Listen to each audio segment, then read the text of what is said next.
All right, let's get right into it. Today, we're unpacking a really sharp and, let's be honest, pretty explosive analysis of the French political party La France Insoumise, or LFI. Now, this is all coming from the perspective of essayist Eric Nulot, and his argument is that the party has gone through a complete and total transformation. So we're going to walk through his entire case step by step. Wow. Okay, so Nauelo does not pull any punches. He kicks things off with this absolute bombshell of a quote. And really, this is the foundation for everything else he's going to say.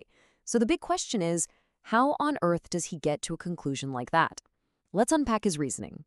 So for now, Leo, what's been happening with LFI wasn't some kind of accident. It's not like the party just sort of drifted in this direction over time.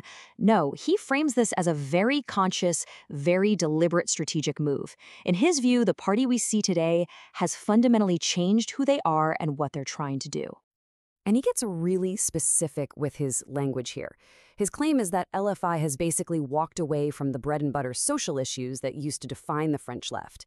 He argues that they've now become, and this is his term, a party of the foreigner, and that their entire strategy is now built around appealing to this new base. To really hammer this point home, Nowell pulls out a pretty heavy term from the history books, useful idiots. He's basically saying the current leaders of LFI fit this description perfectly. He argues that they are serving the cause of Islamism and that this cause is just using them and will eventually turn on them and cast them aside once they're no longer needed. So, you gotta ask, why? Why would an entire political party make such a drastic pivot? Well, according to Nanolo, it's got nothing to do with ideology. Nope, it's all about pure, cold electoral math. At the end of the day, it's just a numbers game.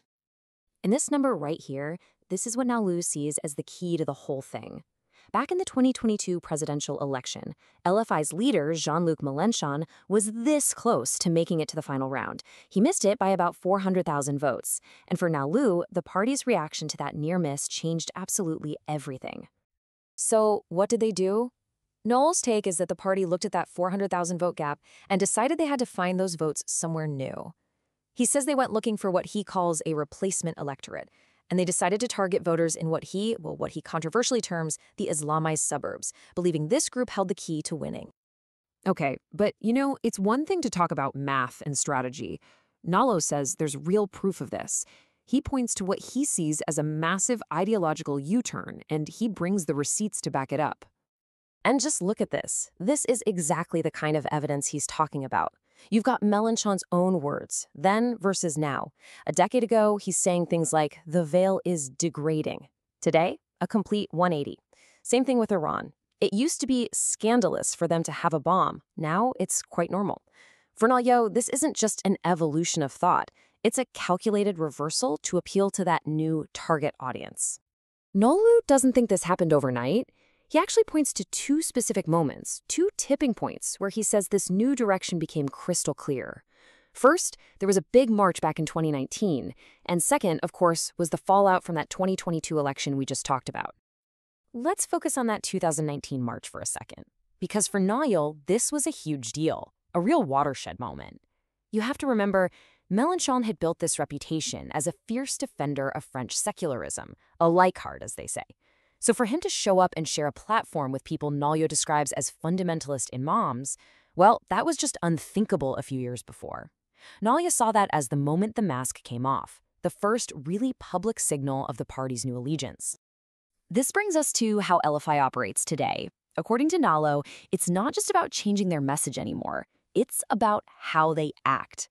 And he argues their entire playbook is now built on one thing: creating constant conflict and division on purpose. And again, Nowell uses Mélenchon's own words to prove his point. This idea to bordellicize everything, that's a pretty intense French term. It means to make a mess of things, to create chaos. And in Nowell's reading, this isn't some accidental side effect of their politics. This is their politics. The whole strategy is to fuel tension wherever they can. He even takes it a step further. He diagnoses this sort of revolutionary fantasy inside the party. He claims they're much more inspired by the radical violence of 1793, the Reign of Terror, than they are by the original ideals of the 1789 French Revolution. And he even notes their admiration for figures like Lenin as part of this. So how do they manage all this? Well, Nollet describes it as a two-track strategy.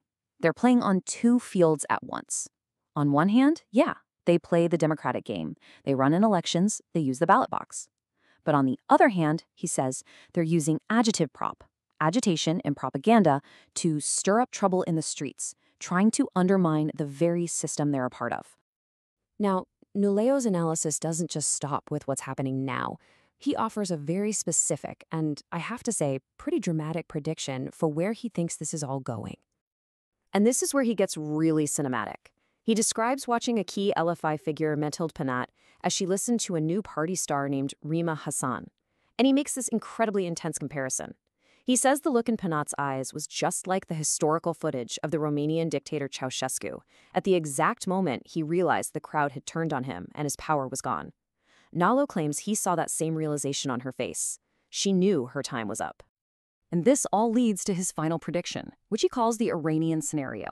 He's drawing a direct parallel to the Iranian Revolution, where secular communists teamed up with Islamists to overthrow the Shah. But after they won, what happened? The Islamists purged their former allies. Nadolo is predicting that exact same fate for LFI's current leaders, that they will eventually be eliminated by the very forces they helped bring to power. So, we're left with this huge question at the heart of Nalo's analysis. Is everything he's describing just a deeply cynical, calculated grab for votes? Or is he right? Is he actually identifying the birth of a fundamental, maybe even irreversible shift in the entire political landscape of France? That's the thought we'll leave you with today.